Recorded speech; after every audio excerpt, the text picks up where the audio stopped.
On all of these points, Greece has turned the corner. They managed to reach those very key targets.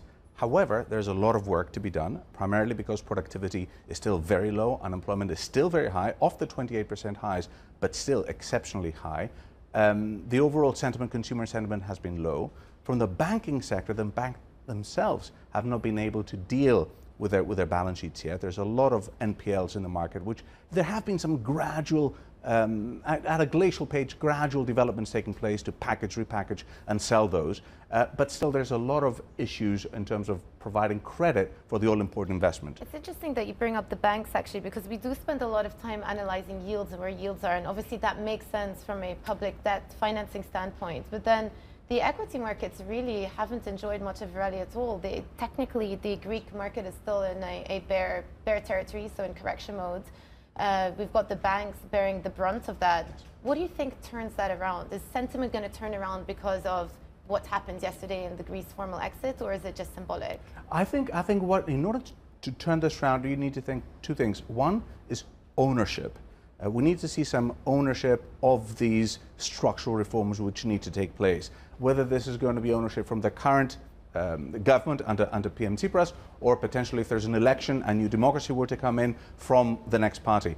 There's still going to be uncertainty in terms of the elections. The elections are not due for another year, but prior to the devastating developments with the fires in Athens, there were expectations of elections later on this year.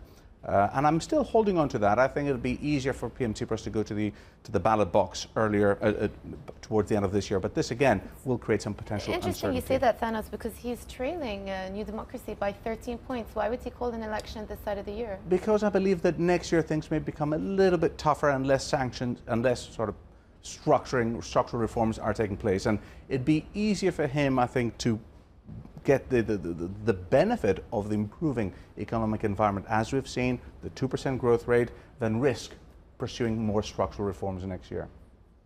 And so just taking a step back away from the politics, because clearly that's going to be a focal point of the next 12 months, what do you think the catalyst will be for the Greece issue to flare up again?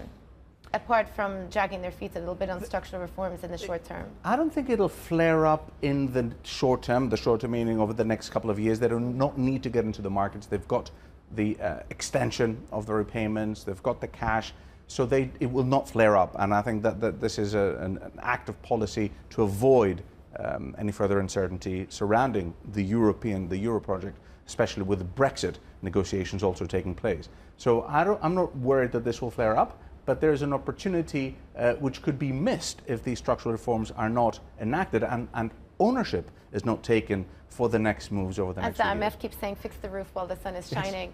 Yes. So how are you thinking more broadly about Europe here? So we've got one tail risk for the time being put to the side with Greece. Are you worried about Italy? Could that be the next big elephant in the room?